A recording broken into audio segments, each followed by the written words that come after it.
All right, let's talk some Gen Z, yeah? So really quickly, my name is Charles Ifegwu. I am the managing director of The Fifth. By way of introduction, The Fifth, we are a global social creator, creative and culture agency, and we elevate how brands show up on social. That is our remit. And that remit crosses a lot of times with Gen Z, and we've got some really amazing panelists here to help us talk through how to market to and reach Gen Z in an authentic way. So I will let them introduce themselves, and I would ask, as you introduce yourselves, maybe give the audience really quickly some insights as to the intersection point between your brands and Gen Z as you see it. Sure. So, hi, my name's Mark. I'm really happy to be here today. I lead brand experience at Mailchimp. I've been there for 15 years, so started when it was a teeny tiny little startup and seen it through all of its stages of growth. We make a platform for marketers, so we have an interesting job where we are always thinking about how best to show up for the audience who's doing something similar as we are for their customers. And so, you know, Gen Z in a lot of ways is similar to other marketers, but they have their own challenges, and it's always a fun thing for us to figure out how to serve them well. Hello, everybody. Good afternoon. My name is Akerho Oghoghomeh, but you all can call me AK for short. I'm the Chief Marketing Officer at Beyond Meat. So there I look after all of our marketing for B2B and B2C businesses. I've been there now for a little over a year, so I'm still relatively fresh. But I do know a little something about Gen Z. I spent on and off 10 years at Red Bull working on youth marketing as well. And Gen Z is critically important to the success of brands, just full stop. It doesn't matter the brand. It doesn't matter the category. It doesn't matter whether it's B2B or B2C. Gen Z is going to be important.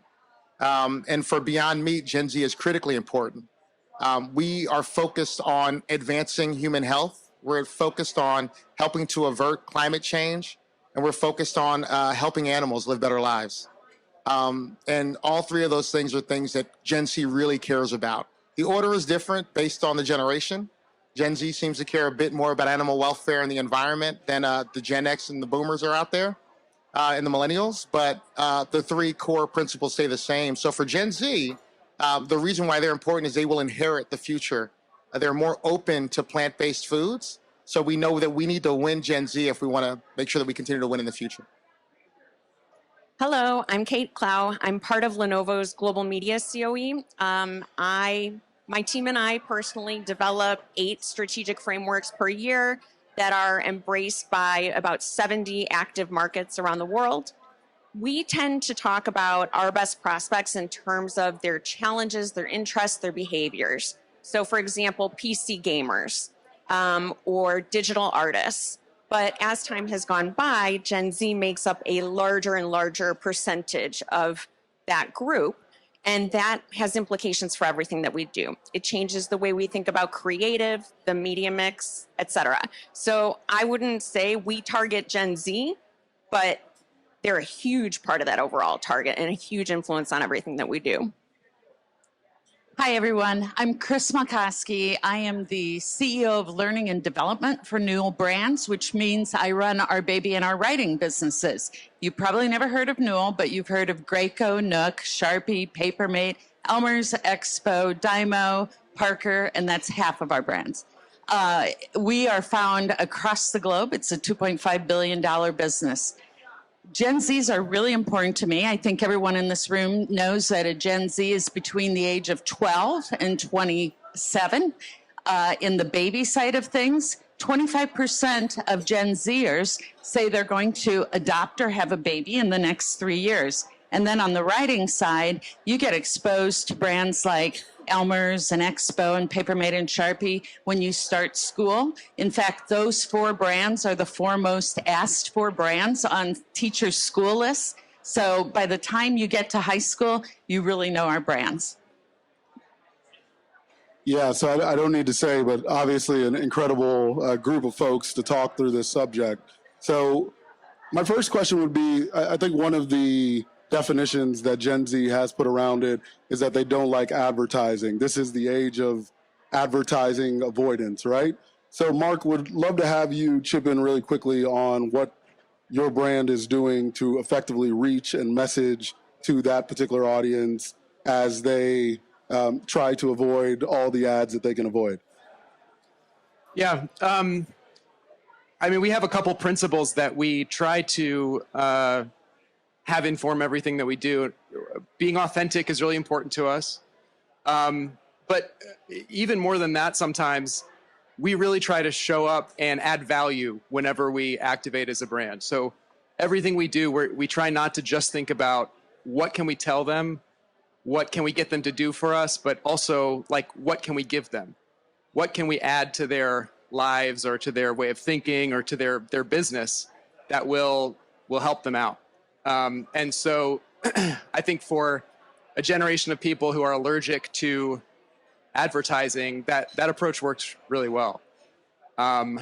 We make a magazine called Bloom Season, which is a great example of this. It's all about underrepresented communities and some really wonderful stories about what people, either BIPOC individuals. We did one season. The most recent season we did was all about LGBTQIA, and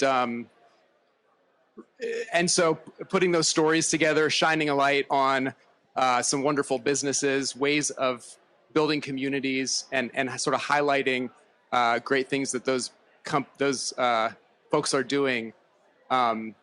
It's a great tool for us to sort of tell the story of the Mailchimp brand, but it also provides tons of tools and insight and knowledge that our customers and people who we would like to become our customers can take and use in their own businesses. And so I think that's a great approach, is just think about what you can do for them and show up in a sort of authentic way that's not just about sort of pushing your own stuff.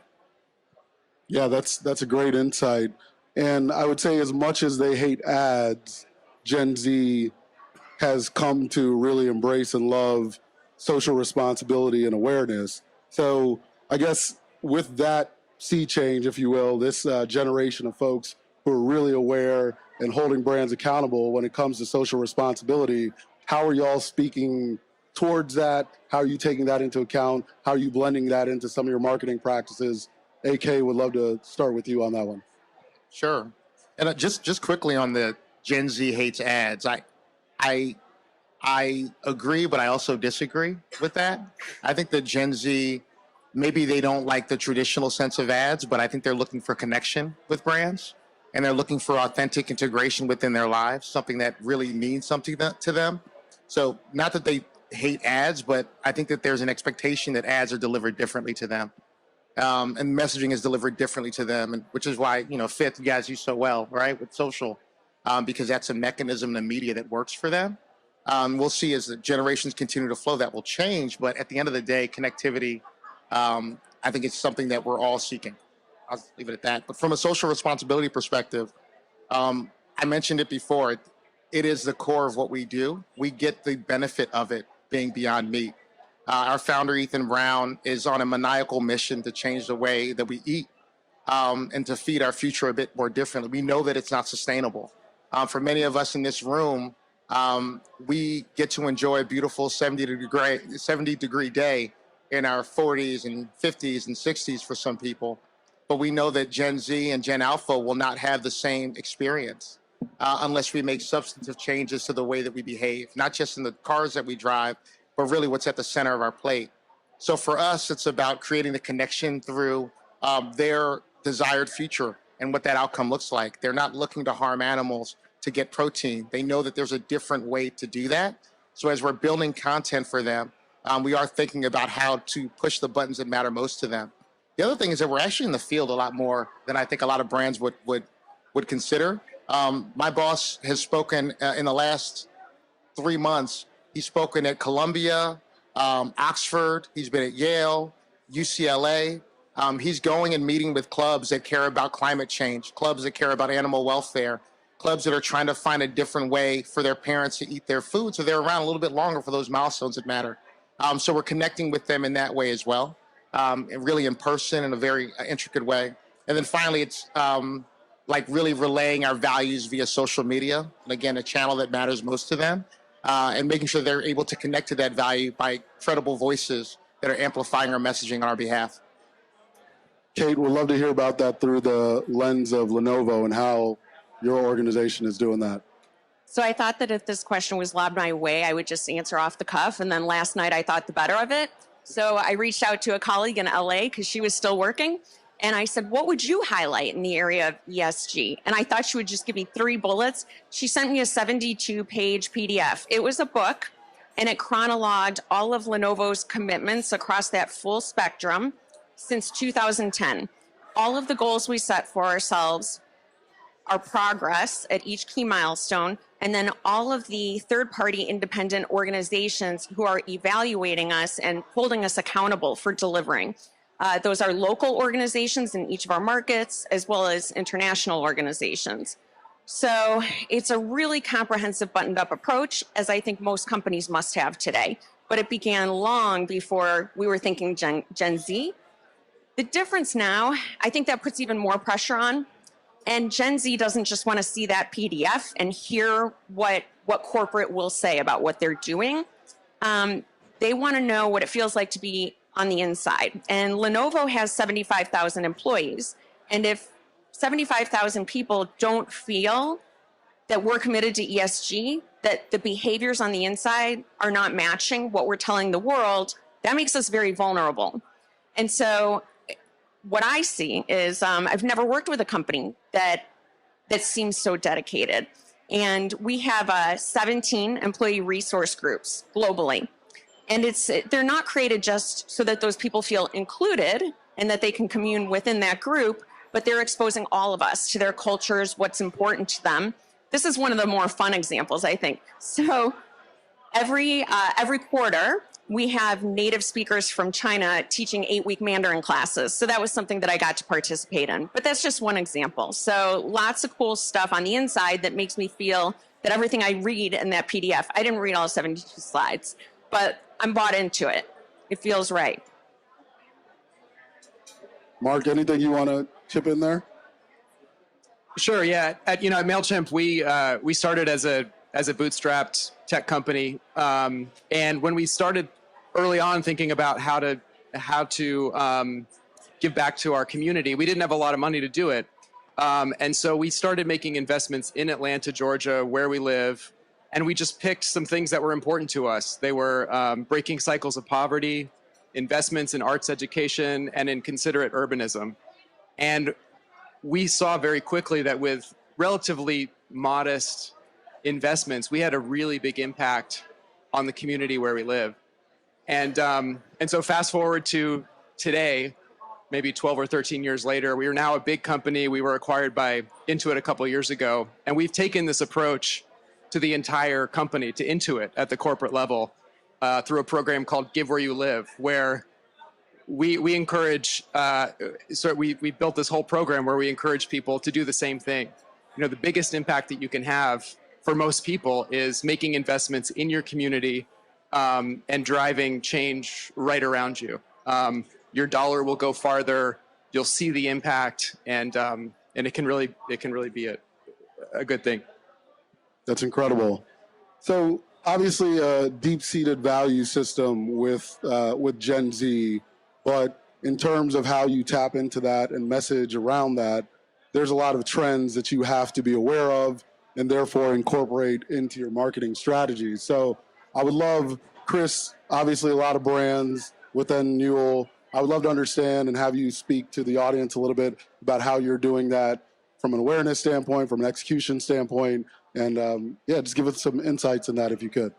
Yeah, so we know that Gen Z sees themselves as individualists. They want things personalized, but they also want to be very self-expressive. And that's where our brands really show up in a fortunate way. Over 80% of Gen Z say that at some point in the last 3 years, they've dealt with depression or anxiety or some kind of negative mental situation.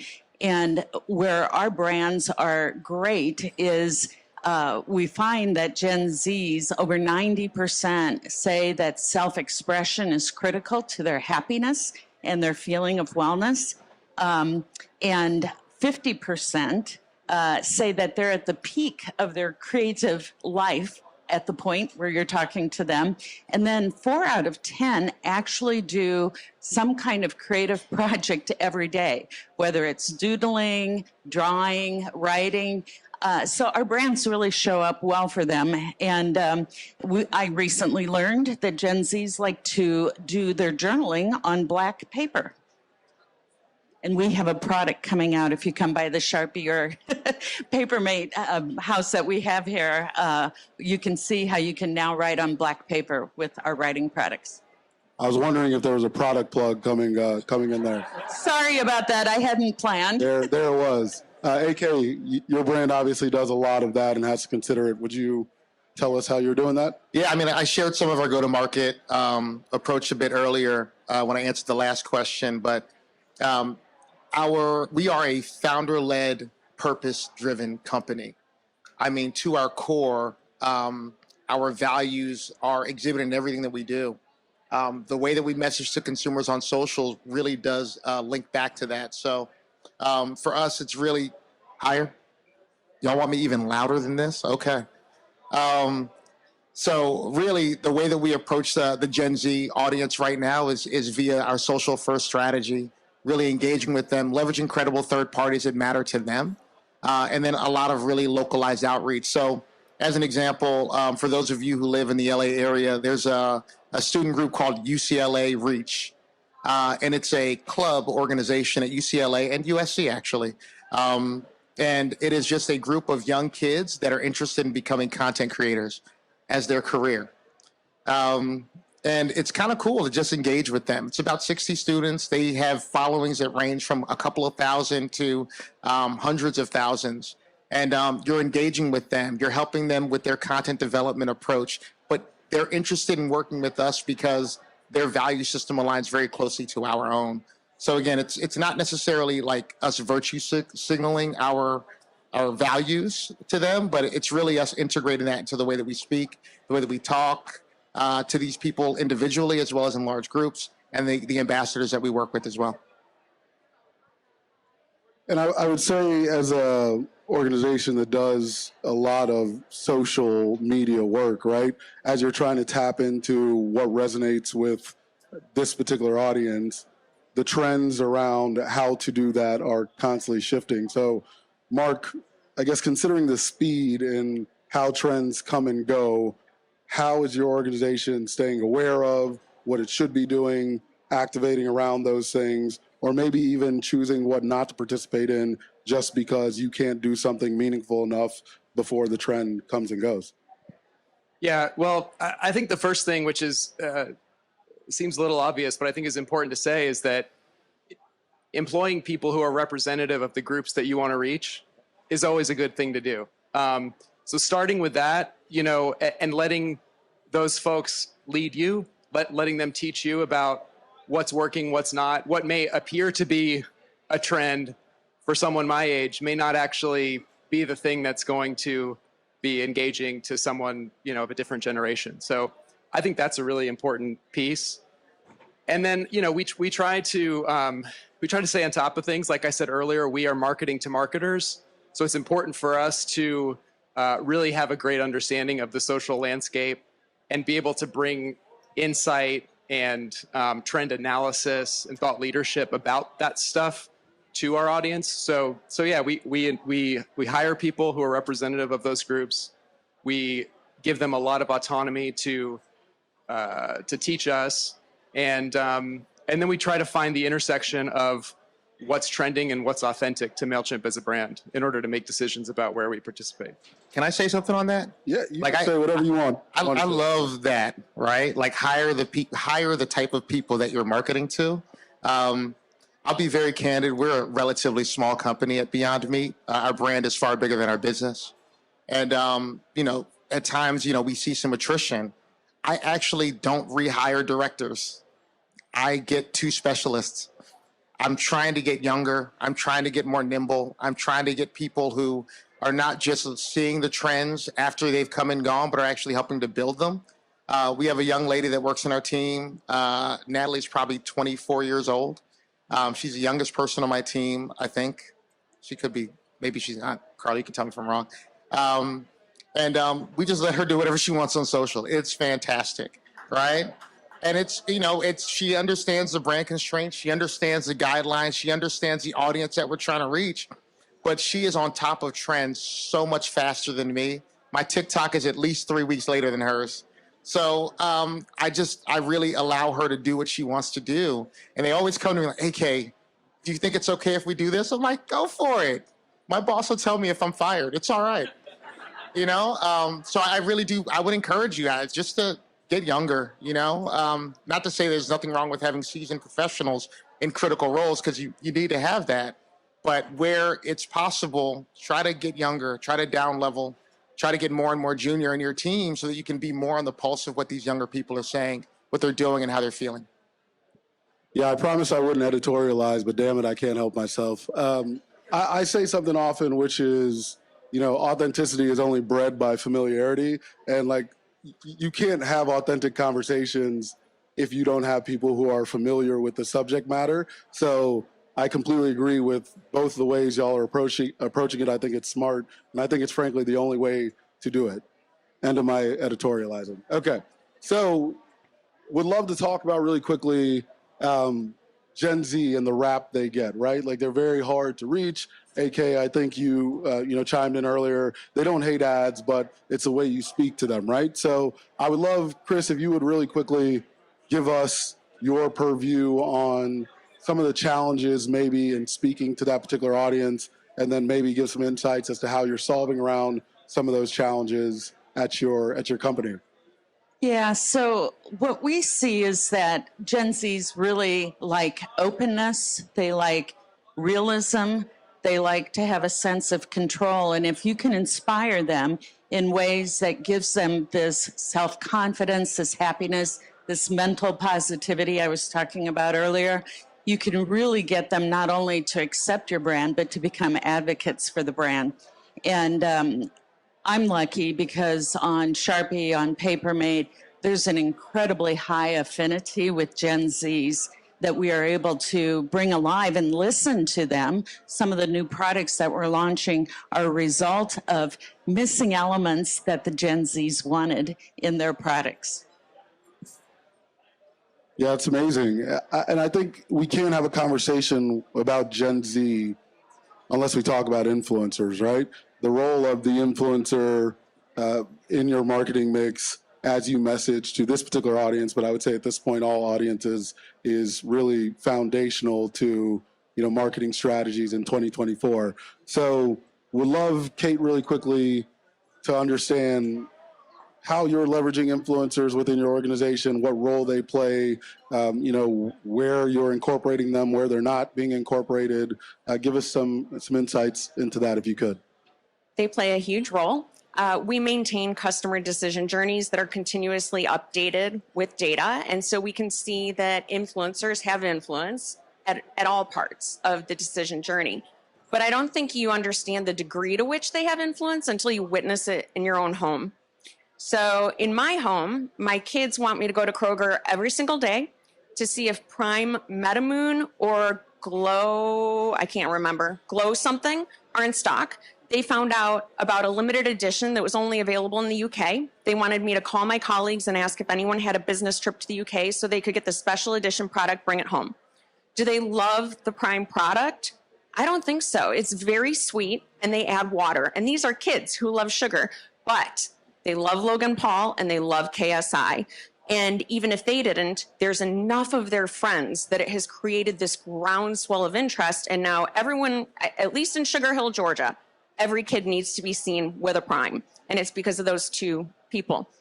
So in terms of our strategy, influencer partnerships started in the local markets. So I wasn't involved. I think we had the perception that you want to work with influencers that feel as close to home and as close to your community as possible. But I saw this happen in gaming first, where gaming is a culture that knows no borders. So I'll mention one of my sons again.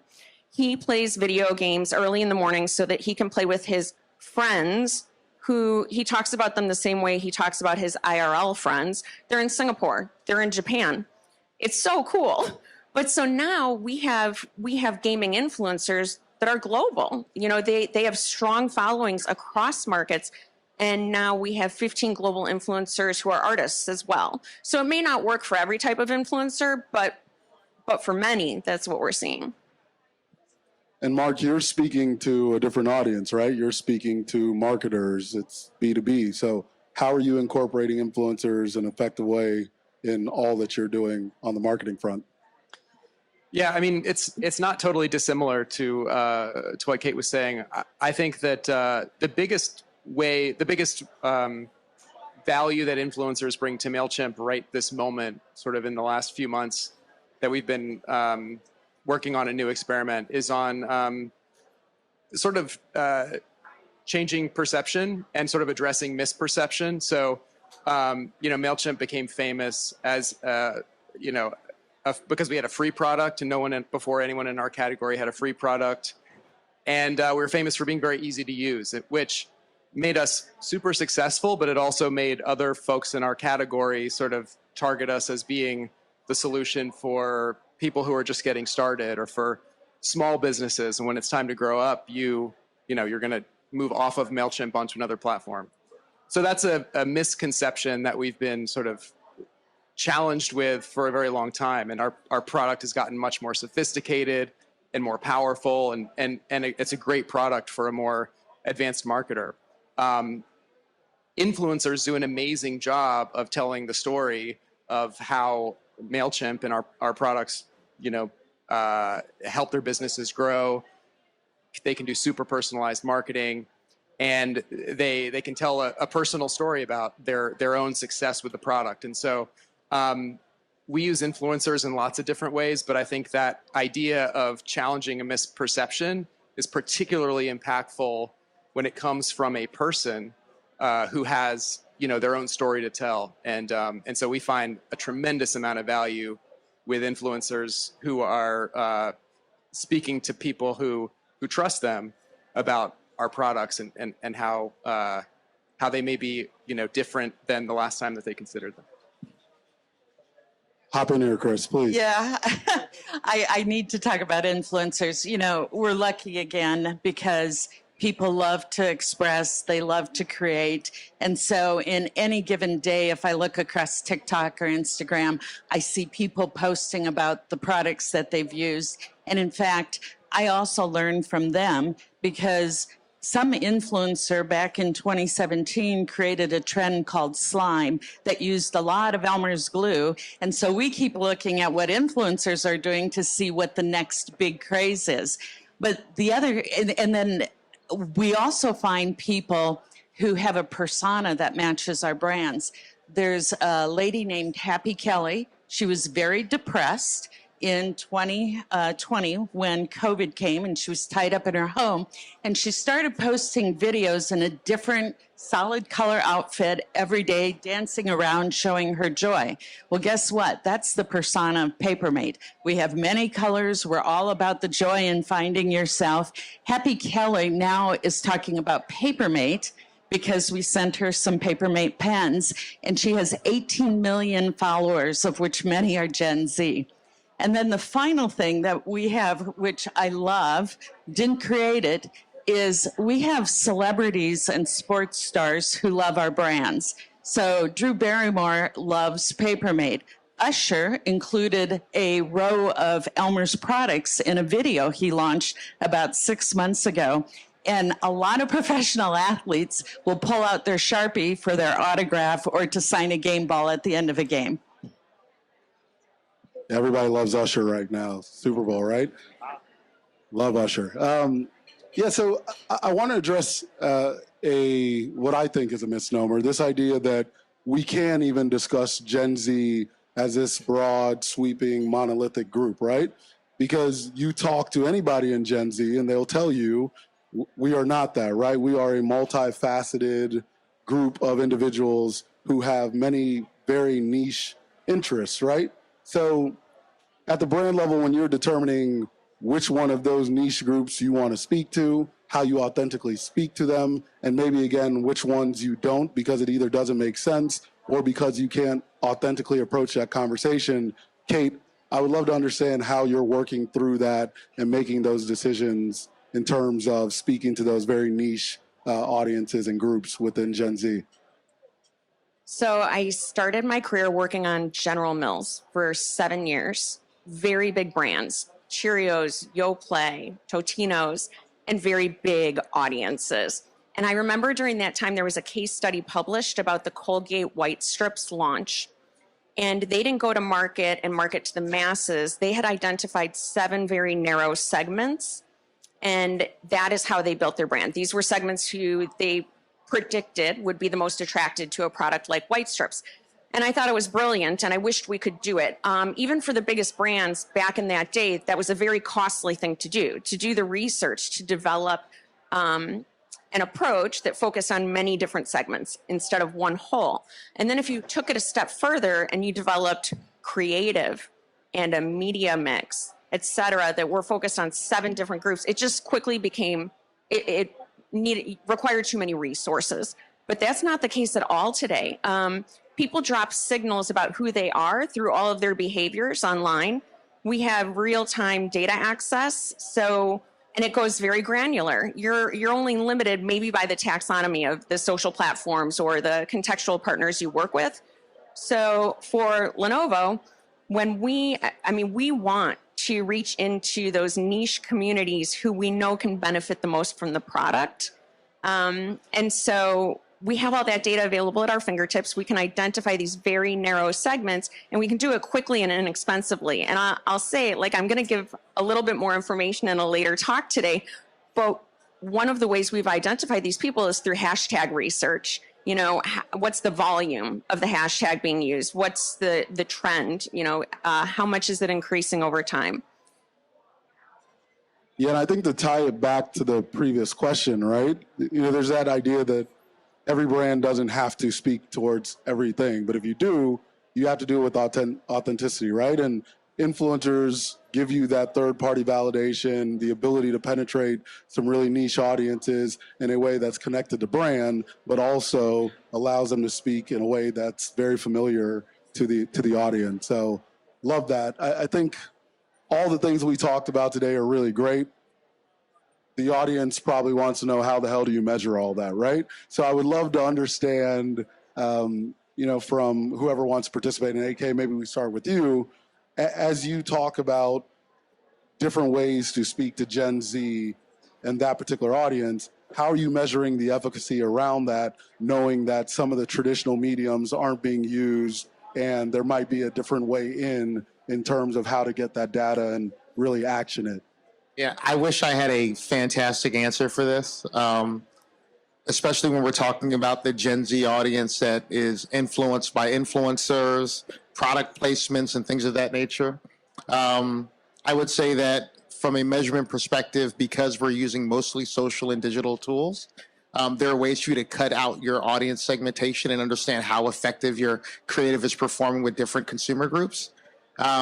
We also look at the engagement of the influencers and ambassadors that we're working with. We're very selective in terms of who we're working with and why we're working with them. So looking at the engagement from the different types of posts that they're putting out there is something that we really look at. So it's likes, it's shares, it's comments. We like to get into little tiny beefs inside of our comment sections to drive engagement up as well, because it seems to be very effective and really engaging the Gen Z audience as well.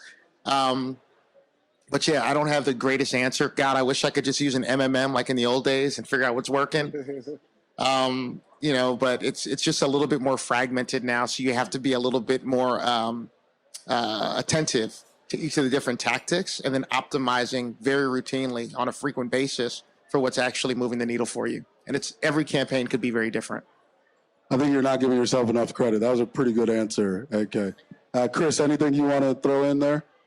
Yeah, so they're hard to measure for sure.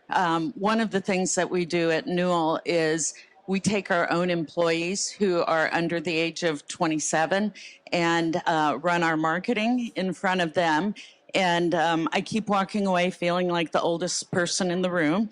I asked a question just last week of the panel about how much search they do on Amazon versus Google. And they looked at me like I had four eyes. They said, we search on TikTok, you know. So it's really helpful. Back to hire employees to match, you know, the audience you're trying to talk to. They've taught us so much, this panel has. Yeah, and I thought we had a fascinating conversation downstairs, Kris. The idea of social as search and that being the entry point to this particular generation. You know, once upon a time, it was digital, paid ads, SEO, and a lot of that framework still exists in social. You just have to create the right assets and the right strategy to speak to that. Last question here, and then I think we'll hopefully potentially have some time for some questions. But now that we've solved all the world's mysteries around how to market to Gen Z, we should probably talk about Gen Alpha, right? What's coming next, how we are going to address that particular audience segment, and what you're seeing as the brilliant marketers you are, coming on the horizon in terms of differentiation between Gen Z and Gen Alpha. So, AK, you want to maybe tackle that one first? I'll do my best. So Gen Alpha, it's an interesting one. They are, I believe, like between the ages of 0 and 11 right now, right? Is that correct? Yeah, very young, right? 12, depending upon the source. What I've understood around Gen Alpha is that they are, like at this stage in their life and development, they're still being influenced pretty significantly by their parents. Those millennials out there that like have a really big love of nostalgia. If you think about some of the brands that are doing really, really well right now with both Gen Alpha as well as their millennial parents, they're brands that we grew up with. The Teenage Mutant Ninja Turtles. Anybody here see Mutant Mayhem? It was dope. It was a really, really good piece of work. And I was there watching it with my 9-year-olds and 6-year-olds, and I was more excited than they were because something that I grew up watching as a child had been reinvented in a way that was so authentic and so interesting. And they did such a great job with casting that they actually hired teenagers to be the voices of the Turtles, not 20-year-olds. So it was more authentic, and I heard them say bruh like maybe 1,000 times, and my kids say bro or brah like 1,000 times a minute. And it was really beautifully connected. So I think with Gen Alpha, the way that we're approaching it is making sure that we have strong relationships and connectivity with their parents, the millennial parents, because what we're seeing is that the connection between the millennials and what some people are calling mini millennials in Gen Alpha is quite strong, particularly for those folks that are under 12. Now, this will change as they get older. They're influenced more by their peers, influenced more by people all across the world, and influenced more by different, influencers as they're getting the access to social media accounts. But right now in this 10 seconds, as you're looking to engage Gen Alpha, I would really look to those brands that really built strong connection with the millennials that we're all, I know, still trying to target. And Kris, this is right up your alley. You got baby brands, right? So how are we speaking to Gen Alpha or foreseeing what's going to change with that particular audience? Yeah, so this is fascinating, and we do a lot of research among parents, among young kids that are going into grade school. Parents still have a lot of influence over Gen Alpha, but what's different is the Gen Z age group. They were the first digitally native users, and they could do digital anytime, anywhere, any place. And then with what we're seeing about the mental unwellness with this group, because they're constantly comparing themselves to what they see on social media. And when we had COVID and people had to do virtual or digital learning, and now the test scores are, or the results are lower than they were pre-COVID, what I'm seeing with Gen Alpha parents is they're not so sure they want their kids doing anything digitally right now. And so I don't know what the next TikTok is, or if there is even a TikTok, but we're going to have to figure out a different way of reaching Gen Alpha kids because they're not going to be the digital natives that I think Gen Z were. Mark, Kate, anything y'all want to add on that particular subject as we wrap up? No? Yeah, maybe? I liked their answers, and I'm not trying to reach Gen Alpha in any way for at least 5 or 6 years. I'm going to leave them alone. And I hope they're all playing outside and not on their tablets. Yeah, go touch the grass, as they say, as the Gen Z kids say. So that's all the questions. Would love to maybe get some questions for the audience. Before we do so, Kris, Kate, AK, Mark, great session. Really appreciate your participation. And hopefully the audience has some really great questions to throw your way. Thank you all. My name is Nick. I'm a senior vice president with 5W Public Relations, PR firm based out of New York. My question is for AK, the great brand, by the way. How can we leverage Gen Z and what they're demanding from a food and sustainable food perspective to ultimately like change perceptions and win influence in a food industry that is totally in the business of making money and putting sugar in our kids and getting them addicted to really crappy food? I appreciate that question. Thank you. I'm not going to get on a soapbox and talk about the lack of linkage between diet and climate change. However, Gen Z is really, really attuned to this.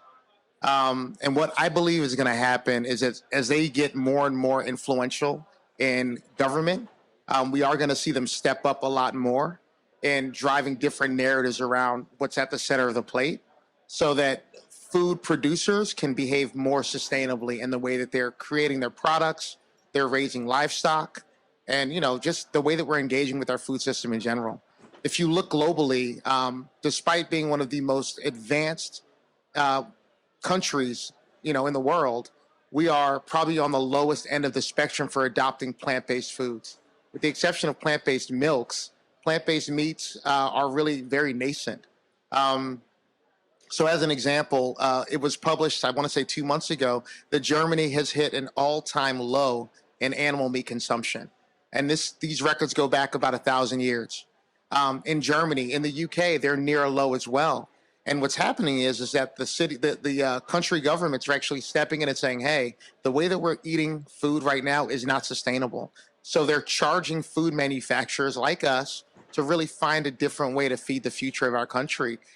We also know that 2/3 of the land that's used to actually grow food is actually given to livestock. We have more than enough food to feed every single person on this planet many times over. However, the bulk of that food is going to the animal. So companies like mine are working very closely with Gen Z, with younger millennials who are interested in making change, and we're leveraging their voices. You know, one of my goals is that I would love for President Biden or whoever the next president is to actually put diet on the table for conversation. Like I have an electric vehicle. I virtue signal just like as well as anybody else about the environment. But I almost lost my shit when I saw that they were building a road in Florida that charged your car. If you got rid of every single vehicle, car, truck, or plane in this country, it would not have the same impact as us as a society. In the U.S. alone, not eating red meat. Every car. We're not talking about this, and we should be. Gen Z is talking about it. So to your point, as they get more and more influential, they have more voting power, they will actually start to make real change in this country, like we're seeing in other parts of the world. Hello. Hi. Thank you all for being here. I'm Justin Johnson. I'm head of market development for Acorns. 30-second question. Kris, you shared your opinion on this, so open to the rest of the panel. What do you believe are the emerging platforms where Gen Z has the opportunity to become the next TikTok? Or are there platforms that y'all are considering or testing or looking at to basically hedge against TikTok in the event maybe TikTok isn't around, say, you know, in the near future? So we're seeing a lot of growth on Threads, which is interesting. I have Facebook folks in the room. or Meta folks in the room. Yeah, Threads has been a really interesting platform for us, for those people who are opting out of X and what X is starting to mean. But yeah, we're driving quite a bit of social growth there. We're seeing incredible engagement on that platform. And I'll be very candid, we're not really doing, like, I'm not really driving a lot of strategy there. We've got this social media manager who basically does whatever he wants on the platform. He pretends to be a little cow with a cape, and people love it.